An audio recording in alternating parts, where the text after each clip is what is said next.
Est-ce qu'on va parler de la dinguerie qui vient de se passer? Salut l'équipe, l'Argentine est qualifiée pour la finale de la Coupe du Monde 2026, back-to-back pour Lionel Messi, back-to-back pour l'Albiceleste de Lionel Scaloni. C'est les émotions qui parlent, c'est incroyable. Ce qui vient de se passer, c'est du jamais vu dans l'histoire de la Coupe du Monde. En tout cas, ce que j'ai vu, et c'est incroyable. Franchement, c'est incroyable. Pour être honnête, les amis, j'ai pas vu la première mi-temps. Je suis en voyage, je suis en vacances. J'étais dehors. Je suis rentré, j'ai allumé donc pour voir la deuxième mi-temps. Et malheureusement, j'ai été un peu spoilé par les bruits dehors parce que les gens écoutent ça dans les cafés, la Coupe du Monde. Et donc là, à chaque fois qu'il y avait un but, les gens célébraient. Et je savais pas si c'était but pour Angleterre ou but pour l'Argentine. Donc j'étais un peu déçu quand j'ai appris le but de l'Angleterre en avance. Ensuite, on a re-entendu des bruits, c'était l'égalisation de l'Argentine. Et ensuite, on a entendu encore des bruits. Et donc, on savait que c'était 2-1. Et on est allé voir le score et c'était 2-1 pour l'Argentine. Donc, incroyable, encore une remontada de la part de l'Argentine qui est toujours menée en phase d'élimination directe. Elle est toujours menée, sauf face à la Suisse. Mais elle arrive à surmonter le score. Elle arrive toujours à remonter le score. Elle arrive toujours à montrer un visage revanchard, un visage d'orgueil. Et franchement, c'est incroyable. Là, c'est les émotions qui parlent. Messi qui rejoint une deuxième finale de Coupe du Monde.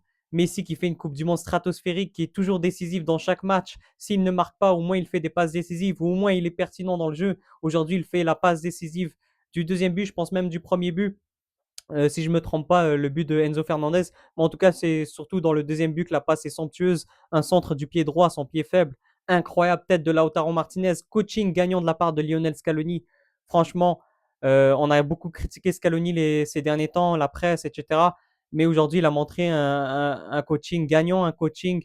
Il n'avait pas peur de faire entrer des joueurs offensifs lorsqu'il a vu que l'Angleterre de Thomas Tuchel jouait défensif pour tenir le score du 1-0. Lui, il a pris des risques et franchement, ça a payé. Incroyable ce qui vient de se passer. Cette Argentine 2026 me rappelle beaucoup le Real Madrid 2022 de Carlo Ancelotti et parsemé d'un Karim Benzema incroyable et un Thibaut Courtois incroyable. Vous savez, ce Real Madrid qui est toujours au fond du trou à chaque match, mais qui réussissait à revenir par un exploit, par des individualités, par Benzema justement, par le goal Courtois qui sauvait aussi beaucoup le Real. Donc c'est une équipe qui a beaucoup d'expérience, cette Argentine-là, qui a remporté les grands trophées de ces dernières années, la Finalissima face à l'Italie, les deux Copa América, les deux dernières, la Coupe du Monde 2022, la dernière Coupe du Monde.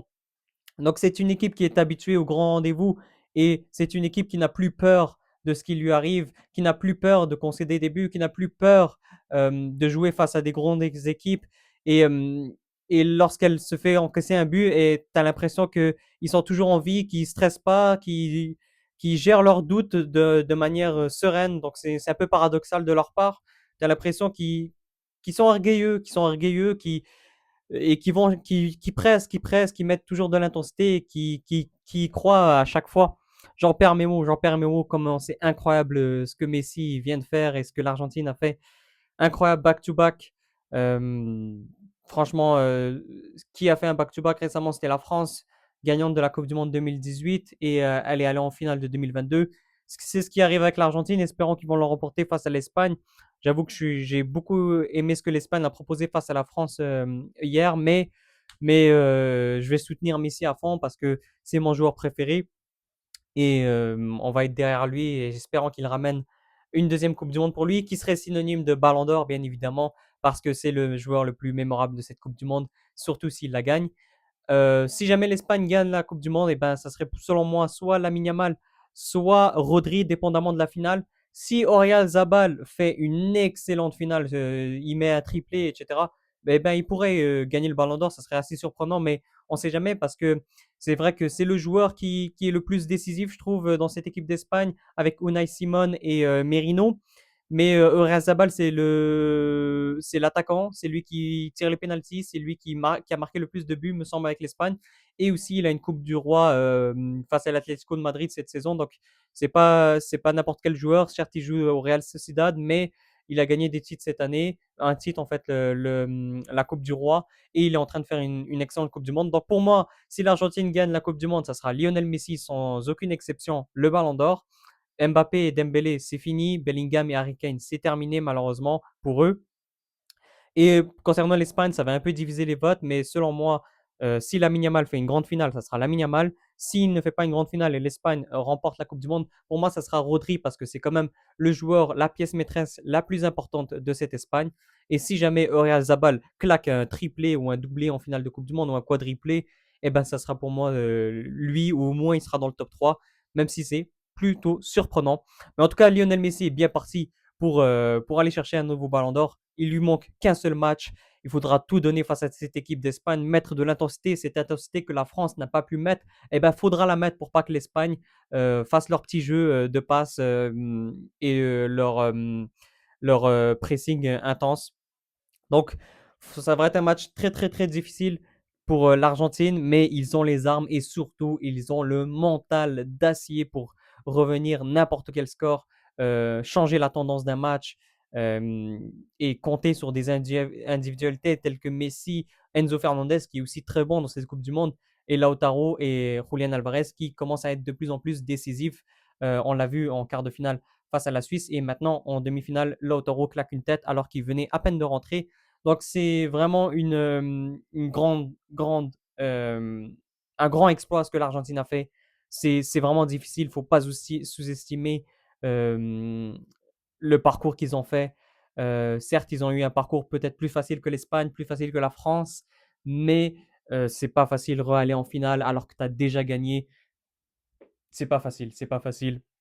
On l'a vu, l'Allemagne, quand ça a gagné la Coupe du Monde en 2014, eh ben, regardez la chute de l'Allemagne. L'Espagne, quand ils ont gagné la Coupe du Monde 2010, ça a pris du temps. Ça a pris du temps avant de revenir au sommet.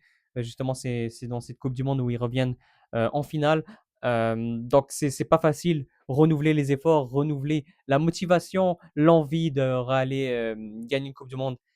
Et incroyable, incroyable ce que Messi fait sur cette Coupe du Monde. Je suis vraiment heureux pour lui.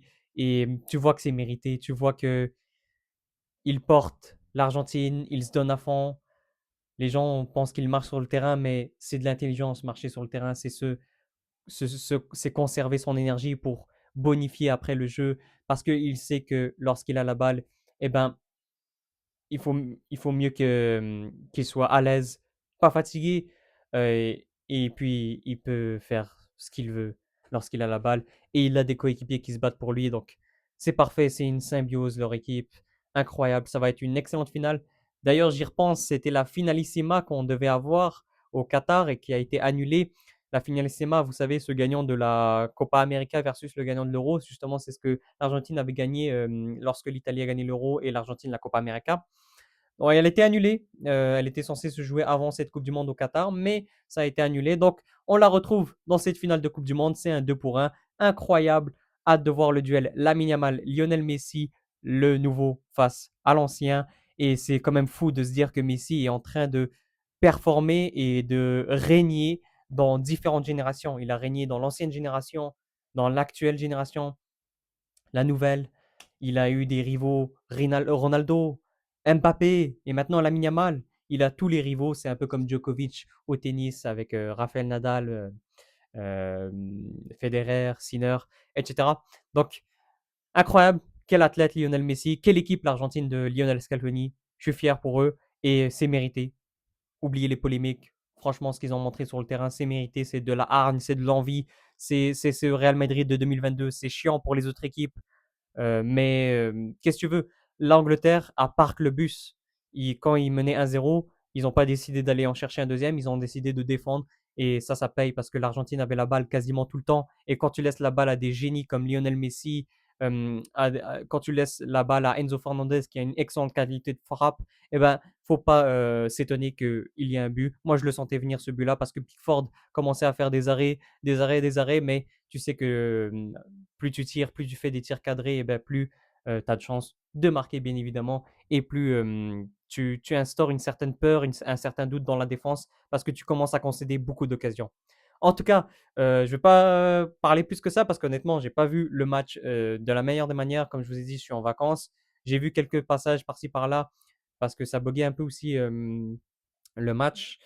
Et j'ai été spoilé, donc dommage, mais j'ai vu tous les buts, j'ai vu la grande majorité de la deuxième mi-temps, et je suis content que c'est pas allé en prolongation.